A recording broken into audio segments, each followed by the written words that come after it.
دولت کے لیے لڑتے ہو، اللہ پیسہ میرے ساتھ رہے، زمین میرے ساتھ رہے، دکان میرے پاس رہے، کبھی یہ بھی کہہ دیا کرو اللہ میری ماں میرے پاس رہے، میرا باپ میرے پاس رہے، مانگا کرو انہیں، مانگا کرو۔ یہ مرنے کے بعد بھی انتظار کرتے ہیں۔ فرمایا گیا جب بندہ ماں یا باپ کی قبر پہ جاتا ہے تو وہ مسکرا کے بیٹے کو دیکھتے ہیں، یہ جا کے سلام کرتا ہے، وہ جواب دیتے ہیں، اس کے بعد کہتے ہیں بیٹے خیریت تو ہے۔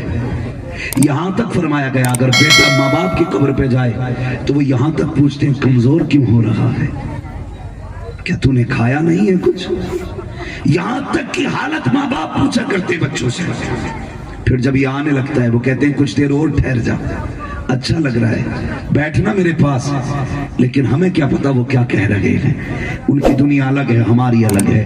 ہم پھیر کے آتے ہیں تو اماں ہاتھ اٹھاتی ہے، اے میرے پروردگار جب زندگی میں میرے پاس آتا تھا میں نے خالی نہیں لوٹایا، کبھی تکیے کے نیچے اس کے لیے کھانے کا سامان رکھا، کبھی تھیلے میں چھپا کے رکھا، کبھی دوپٹے کے کونے میں باندھ کے رکھا، مالک کے مہینے بعد آتا تھا میں نے 8-8 دن رات سنبھال کے اس کے لیے پھل رکھے تھے۔ اے میرے پروردگار کبھی میرے پاس سے خالی نہیں آیا، آج ماں کی قبر سے خالی جا رہا ہے، اے میرے اللہ دنیا کیا کہے گی، اے میرے پروردگار دیکھ میرا بیٹا واپس جا رہا ہے۔ آواز قدرت آتی ہے بتا کیا چاہتی ہے، کہ مالک میرا بیٹا خالی نہیں جانا چاہیے۔ اب رب حکم دیتا ہے فرشتوں ایسا کرو اس کا نامہ اعمال کھولا جائے، نامہ اعمال کھولا جاتا ہے، کہ دیکھو تو صحیح کیا لکھا ہے، کہتے ہیں مالک اس میں گناہ لکھے ہیں، حکم ہوتا ہے اس کے گناہوں کو نیکیوں میں تبدیل کر دیا جائے۔ پھر پوچھا جاتا ہے بتاؤ کون سی لسٹ میں اس کا نام ہے، کہتے ہیں مالک تیرے دشمنوں کی جماعت میں اس کا نام ہے، حکم ہوتا ہے دشمنوں سے کاٹ کے اس کا نام دوستوں کی لسٹ میں لکھو۔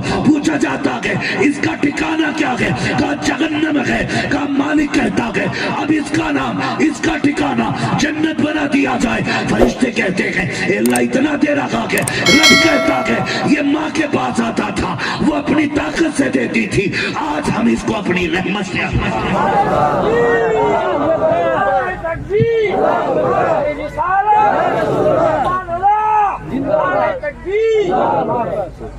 وَأَمَّا بِنِعْمَةِ رَبِّكَ فَحَدِّثْ،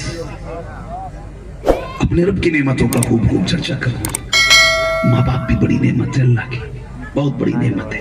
جن کے سر پر ماں باپ ہوتے نا تو ان کو پوری دنیا اپنی مٹھی میں لگتی ہے، یعنی بیٹا جس چیز پہ ہاتھ رکھ دے باپ خرید دیتا ہے، مہنگی ہو یا سستی ہو، بھلے مزدوری 2 دن زیادہ کرنی پڑے، بیٹے کے خواب پورے کر دے ماں باپ۔ اور اگر ماں باپ چلے جائیں تو پھر دنیا خالی لگتی ہے۔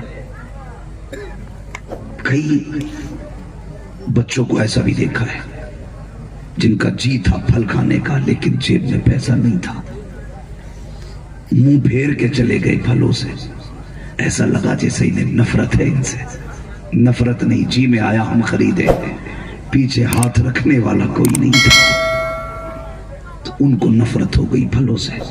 خدا را ایک کام میرے کہنے سے اتنا اور کرنا، اگر صاحب اولاد ہو اور تمہیں یتیم نظر آ جائے یہ سوچ کے اس پہ شفقت کر لیا کرو، کل میرے بچوں کے سر پہ اگر میرا سایہ نہ رہا تو پھر میرے بچوں کا کون دیکھنے والا ہوگا۔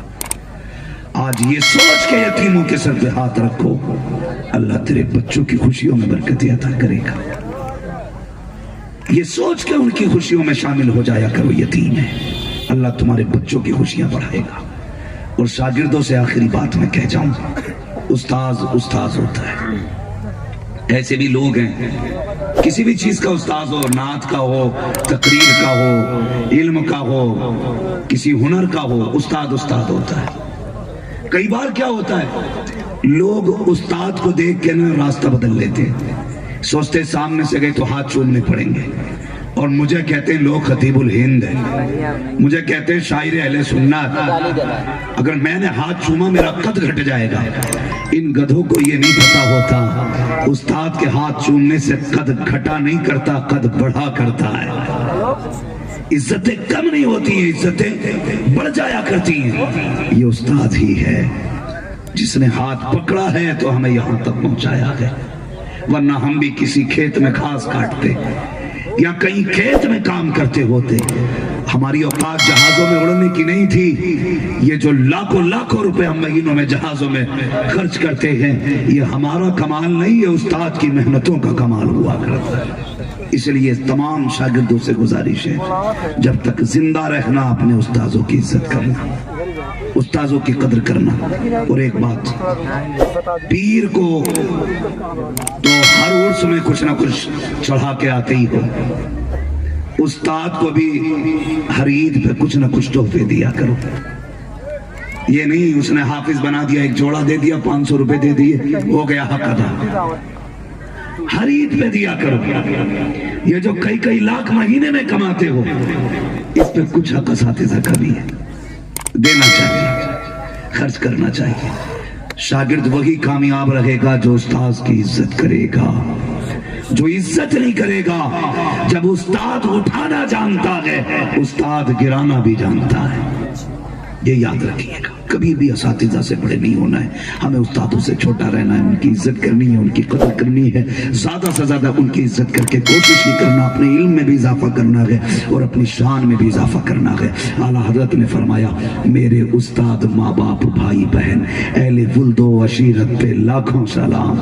ہاں، پہلے اعلیٰ حضرت نے استاذ کو رکھا، پھر باپ کو رکھا، ماں باپ کو رکھا ہے، پہلے نمبر پہ استاذ آتے ہیں۔ اس لیے میری گزارش ہے سارے لوگ اساتذہ کا احترام کریں، استاذوں کی عزت کریں۔ بس جو ہوئے اغلاط ان کو معاف فرمائے رب کائنات۔ زندگی نے دیا ساتھ، پھر ہوگی ملاقات، چمن رہا پھول کھلیں گے، زندگی رہی پھر ملیں گے، مسافر ہیں ہم بھی، مسافر ہو تم بھی، کسی موڑ پر پھر ملاقات ہوگی۔ فقیران آئے صدا کر چلے، صدا خوش رہو یہ دعا کر چلے۔ سارے لوگ کلمہ شریف پڑھ لیجئے، لا الہ محمد رسول اللہ وما علینا الا البلاغ۔ السلام علیکم ورحمۃ اللہ وبرکاتہ۔